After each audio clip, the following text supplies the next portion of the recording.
So again, our first presenter is Fred Pond. Okay, I'm going to talk to you about growing a crop for a specialty market. And certainly this is going to be about seed beans, which I do a lot in my business, as well as wheat, but it's going to be also other things that's involved with that. So I thought I would sort of walk you through um, things that you might, if you're interested in doing this, things you might ask a company, things you should need to be aware of if you're interested in what we call an IP, identity preserved product crop that you're going to be getting a premium paid on. So different types of IP crops, and these are not all of them, but these are some of the more common ones. Identity preserved is sort of the acronym for the IP, and that would be seed production. And that's probably the one most people are familiar with. So that could be soybean seed. And even if you're saving seed for yourself, if you are raising maybe a bean that is not patented, the older Roundup Ready 1 seed or a conventional bean that you're saving for yourself, you're actually raising an IP product. So these same things would hold true for yourself. Another area would be food production, and that might be wheat, for instance, wheat for milling quality. They can be an IP product. Barley, some of you might be familiar with the barley that's being raised here in Ohio for malting. Certainly tofu soybeans, a number of those are being raised in Ohio. That would be a food product. And then popcorn. Here in the western part of the state where I'm at in Van Wert County, popcorn used to be one of our really big crops over here. It's not quite as large as it used to be, but definitely used to be a huge crop for us. Corn, you can get into the ethanol and certain types of corn, maybe for the ethanol production as well as the DDG product, and then move into specialty type things from there. There's all kinds of mechanical solvents and things that they get out of either soybeans or corn production in the oils. And then what I would call outside the box crops, just for lack of better words, and that could be things like sunflowers, clover, cereal rice for cover crops. Hemp production is just sort of getting a little bit of a foothold here, either for the actual hemp or for the oil used in that. Those would be some of the other crops that would be a little bit different, but things that you might dabble in. I used to have a friend close here in the sunflowers that actually raised the sunflowers.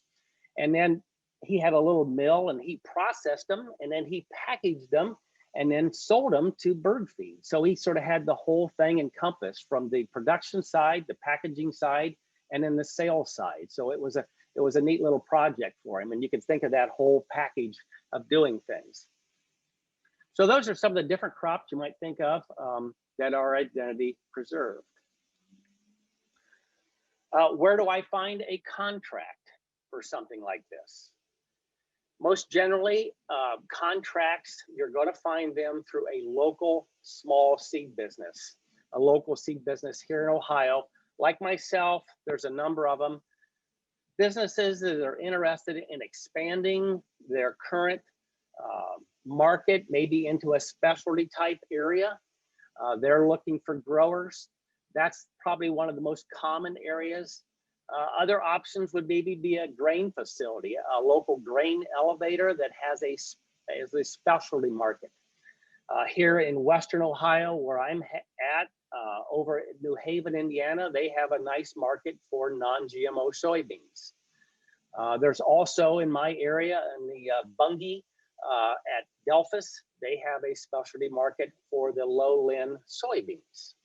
So those would be just a couple of easy examples of where you might find contracts for something like this. Another example might be corn for an ethanol facility. Poet is not too far from my location.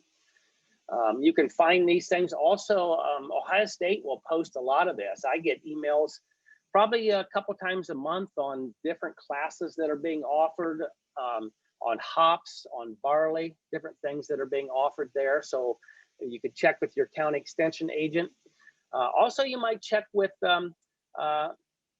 a chamber of commerce in your local community for new businesses that are coming in. And I'll share one of those, an example that's happening here in Van Wert. Generally, those are your best sources for looking to get a contract for a value-added product, as opposed to the bigger seed companies. The big companies are not as apt to diversify. They sort of got their focus on what they're doing with seed. And we don't see a lot of those seed production here in Ohio. That's more in the I-states and to the west. So probably not as good a chance at getting a seed contract for the bigger companies. I mentioned this. Here's a local connection, for instance, in our Van Wert area. And this is just a small company. It's called Trucent, but they're going to be looking in a few years in the Van Wert area for some farmers to raise some specialty corn for some industrial uses, and also for the craft beer industry. These are not big things. This is not going to be a big company, but it's these type of little businesses that move into community and have special needs is where you're going to find out about them. And this one would come through like the Scott Equity Exchange, which is a local elevator, myself as a local seed business, or the Business Development Corp in Van Wert knew all about this. So that's just an example of a small company looking for an IP type product to fill their need. One of the things that you might ask yourself is, why are they paying me to raise this seed? Well, many times premiums can be based upon a number of different things.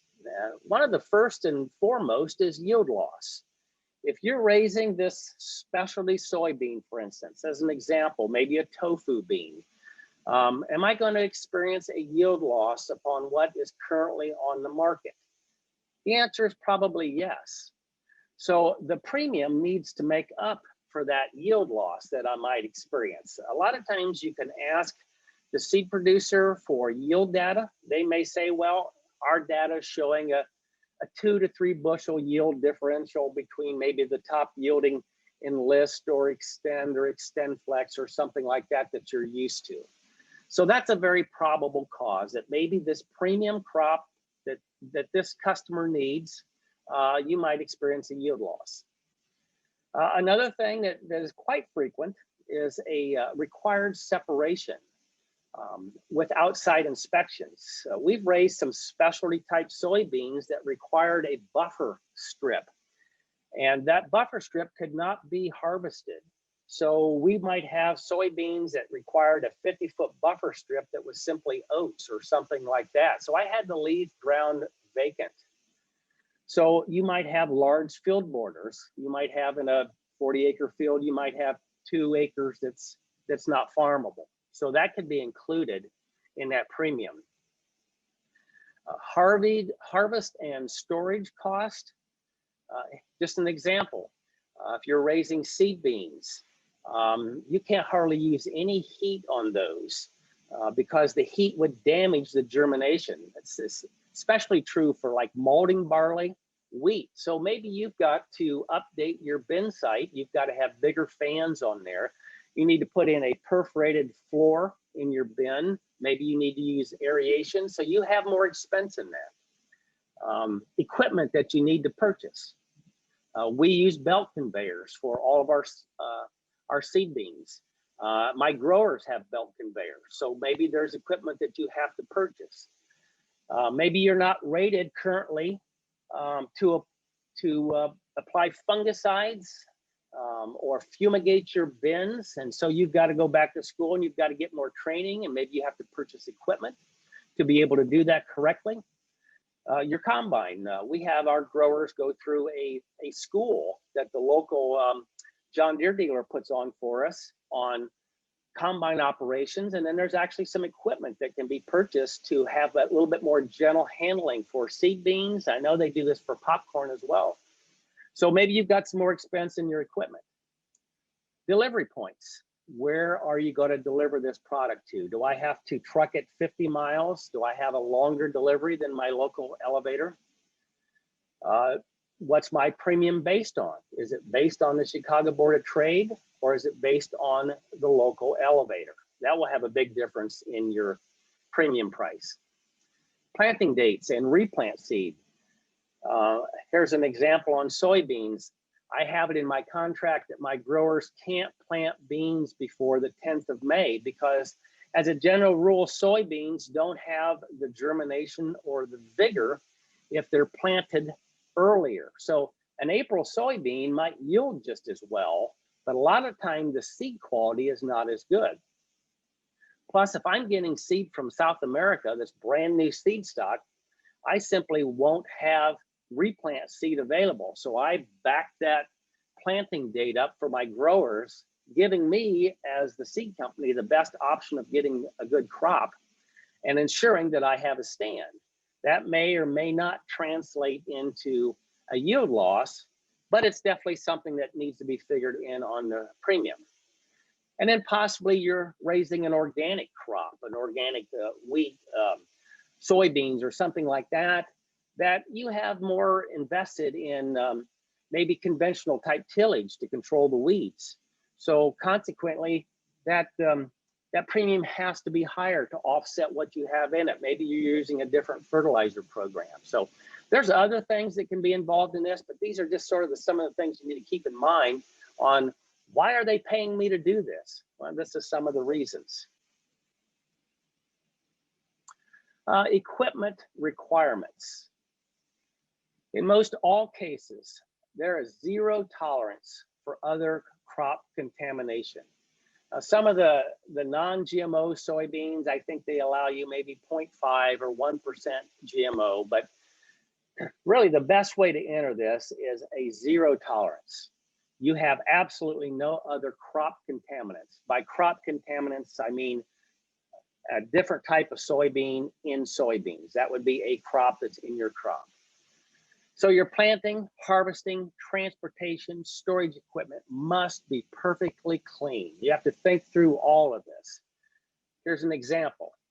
On soybeans, the grain head on the combine must be completely blown off and then vacuumed. I've heard growers say, well, I'll just run one load through the combine and take that load to town. That absolutely will not work. I've cleaned out a machine after 4 or 5 times in soybeans, and I'll still find barley from midsummer. So it's a 2 to 3 hour job at an absolute minimum, and that's with a couple of people. It's a pretty big job to get your combine cleaned out correctly. It's not something that, oh, I'm going to quit combining at 2 o'clock and then I'll clean out my combine in a half an hour. You plan it around, maybe there's a rain coming and I'll do it in the morning, or I'm going to run these beans today till 8 o'clock tonight and then I'll clean out in the morning. So you sort of plan that. But your feeder house, your rock trap, the whole concaves, elevators, grain tank, unloading augers, all that has to be thoroughly blown out, vacuumed. And as I mentioned, at least a 2 to 3 hour project with a couple people helping you. And then think of everything else in that line, your wagons, semis, unloading augers, conveyors, grain bins. All of those systems have to be perfectly cleaned out when you move between different varieties. Something else to keep in mind is, and I may bring this up a little later on, is the harvest moisture. You may be harvesting soybeans on one of those late summer days in September, and it's 80 degrees and the wind picks up to 20 knots, and your moisture goes from 13 down to 9. Well, you may have to quit at 4 o'clock in the day because you're damaging your beans. So that's something to keep in mind of too, how critical the moisture is on all of this stuff. Field inspections, and most likely you're going to be required to have a field inspection. The most common place here in Ohio is the Ohio Seed Improvement Association. The person that you're getting the contract with will determine what type of inspection. It can be a flower inspection, it can be a mature inspection, and it can be both.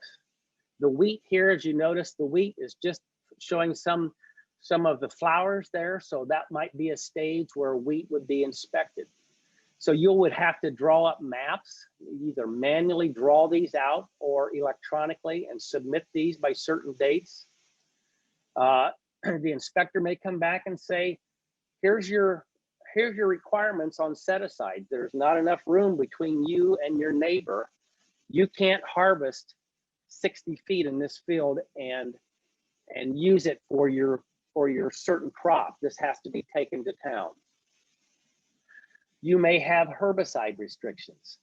If you're raising seed beans, you may be required, one of the contracts from years ago for Roundup soybeans demanded that you use 22 ounces of Power Max over the top, and you had to document that.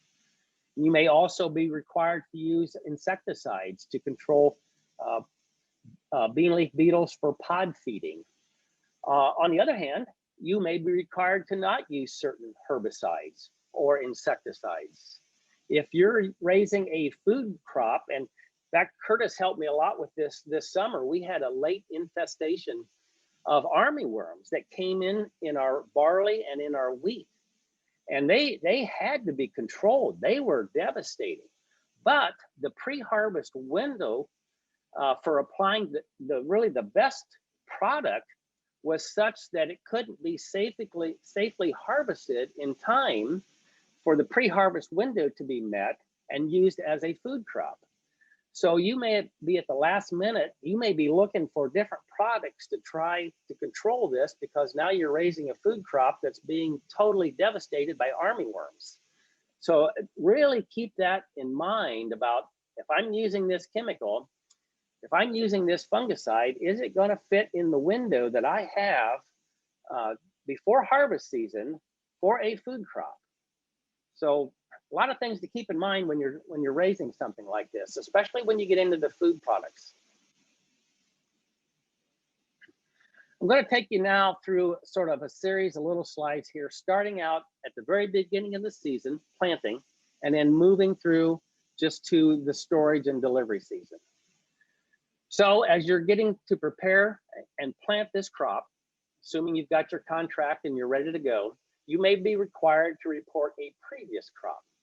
And as an example, you cannot apply or plant, many times you cannot plant soybeans after soybeans due to possible contaminations. You may have harvested soybeans.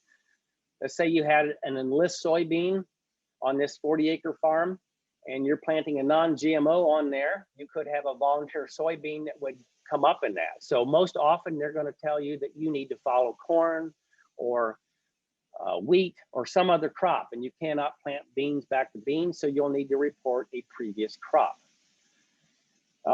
You may be required to plant at a later date, and I mentioned that earlier on your soybeans, to increase the germination of the new crop if it's a seed crop. And then on the herbicides again, what am I planting here? And what are the herbicides that I'm using, and is that going to affect something? Am I using a pre-emerge that's going to stop me from planting wheat in the fall? Or did I do that last year? What was my recrop restriction on that? Certainly things to keep in mind. Certain setbacks that you might have from other crops. We mentioned briefly about hemp production. I'm not sure on this. This is a new crop, but I think the required setback on hemp is 3 miles because of the ability of the pollen to move. So if you have someone else that is raising hemp within 3 miles of you, yours can't be planted, or somebody's can't, because that's the required setbacks on that particular crop. And then organic considerations for fertility and weed management. So those are some of the things to keep in mind for your field preparations and planting. And of course, your planting equipment has to be perfectly cleaned, vacuumed out from any previous crop. In the growing season, each crop will have to have an approved weed level and type and amount. So a lot of times there'll be an appendix attached to your contract that will tell you, I am allowed to have this percentage of giant foxtail, for instance, or this percentage of mare's tail. Maybe it's 2%, maybe it's 0. Some of the weed seeds that would contain a berry like black nightshade that can still be juicy and ripe at harvest time will actually stain some of the seed coats. So if you're raising a tofu bean, They may have zero tolerance on that. So you can have zero of those plants in your field at harvest time, because that would be a detriment to the crop. You will have your field inspections through the summer. So you'll have to have those maps submitted in advance that we talked about, and you may get a report back. And that report back could also give you indications of my disease pressure from weeds or from disease that's in the field. You also might inquire about disease assessments and level. Am I responsible to walk those fields and check for maybe head scab in wheat or phomopsis in soybeans? And if so, do you have an approved list of products that I can treat with? Or will you be scouting that and then telling me what to apply? Timeliness of application. Barley, as an example, always needs sprayed at Sunday morning at 10 a.m. with a big rain coming on Monday. Now, I'm joking, but there is a level of truth to that. And the reason I bring this up is if you're going to use a custom applicator and you're raising a crop like barley that may require a very timely application of fungicide, you may want to have a talk, and I've done this with my custom applicator, and tell them, look, I have to have this product sprayed when it's flowering. And that means if it's Sunday and it's going to rain on Monday, I have to have you come and do this. If you're spraying corn and my barley needs sprayed, you have to clean out and come and do my barley. Now, it took me 2 applicators to get that accomplished, but that's how critical it is. So the best scenario is you're doing this yourself, and you can be, up on when those things need sprayed. But the timeliness of application to your success is critical when it comes to some of the fungicides. Weeds, yeah, you can wait a day or two. I understand that. But some of the fungicides, to determine the efficiency of those, there's not much wiggle room on when those products can be sprayed to do the job and do it effectively and to save your crop. Otherwise, you're going from a premium, and now I've just lost my premium, and I have sheep feed out here to get rid of now. So that takes us through our growing season. Now we're into our harvest season. So as we discussed again, I can't talk about this enough. All harvest equipment is thoroughly clean and ready to go. My bins, my grain bins, if I'm storing it myself, now, or maybe I'm lucky enough that I'm storing it on site for this other company, but my grain bins have been fumigated. All that system is ready to go. What moisture does the end user want? If I'm raising a product that has to germinate like seed or barley, maybe I need that at 13%. Can I air dry? Can I heat dry? Those things we talked a little bit about. What type of drying am I going to use, and how efficient is it going to be for me to dry that down? On the barley, again, you can't harvest that really at 17%, so you can get your double crop beans in, because it just will not dry with air. You've got to let that get down a little bit closer in the field. One thing you can do on soybeans, and we do this a lot with our seed growers, is using a hypochloritic soak test. And you can easily go out online and search this. Very simple to do. This is from Sodak Labs, but I think Iowa State has a pretty good explanation. This is a simple test that growers can almost do in the field, and this is with soybeans. Now, soybeans swell up fast. We know that. You can plant beans, and the next morning they're swelled up in the ground when you go out and look at them if everything's just right. But they don't swell up in 10 minutes. So you count out 100 seeds and put it in a petri dish or whatever you have available. And you could do one of 2 things. You could mix a little bit of Clorox, slight amount of Clorox in water. Or in this case, it's coffee, and it shows just a little bit different this color here for the slide. But in essence, all you're doing is making the water wetter. And the soybeans that have mechanical damage will have very small hairline cracks that you can't see. But the wet water will get into that crack, and in 10 minutes time, swell that bean up. And you might be able to see with my little mouse here, but you can see these swelled up beans here. These beans will throw an abnormal reading on a germination test. So if I sent this into Ohio Seed Improvement, and let's say that I had 100 seeds here, 100 soybeans, and I counted this, and 10 of them showed swelled. This test is so accurate, it's scary. In 10 minutes time, you're going to get a test back from Ohio Seed Improvement that takes them about 7 to 10 days, and it's going to tell you that you have a 90% germ with 10% abnormal. For seed quality, these will not produce a good plant. They may sprout, but they'll die. If you can see close enough, there's a little bubble right here on this soybean. That is the hairline crack in this seed coat, and the moisture is getting in here and displacing this, and this bean is going to swell up very quickly and produce an abnormal. You can try this yourself this spring on your soybeans that you get in from whoever you buy your seed from. Just take 100 seeds and put it in a little mixture of lukewarm water and Clorox, or if you want to use coffee, and let them set for 10 minutes and see what you got. And I can guarantee you that you're going to have a pretty accurate account of what you're going to plant when you go to the field. And if you have an 85, maybe 15 of these are swelled up, you've only got an 85% germ that's going to produce good seed. But what we do in the field with this is we let the grower can know how to set his combine a little bit. If he says, oh my, I'm beating these up, he may have to open his cylinder, his concave, slow things down, make an adjustment there so he's delivering good quality seed. So the hypochlorite soak test, really good and simple thing to do to check your seed quality.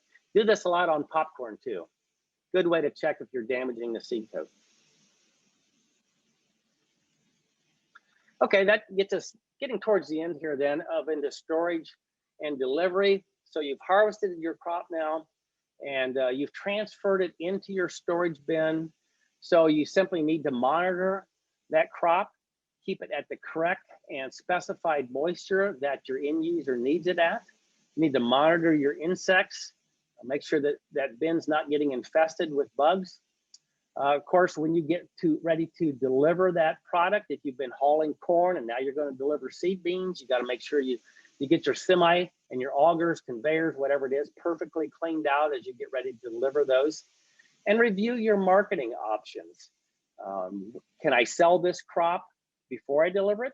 Can I deliver it and then sell it? What are my marketing options on this specialty crop that I have raised for you? That pretty much gets to the end of what I have today. If you have any questions funneled through Curtis, I'd be glad to answer those for you now. So again, thank you, Fred. We greatly appreciate your time and your experience and knowledge of the seed industry. And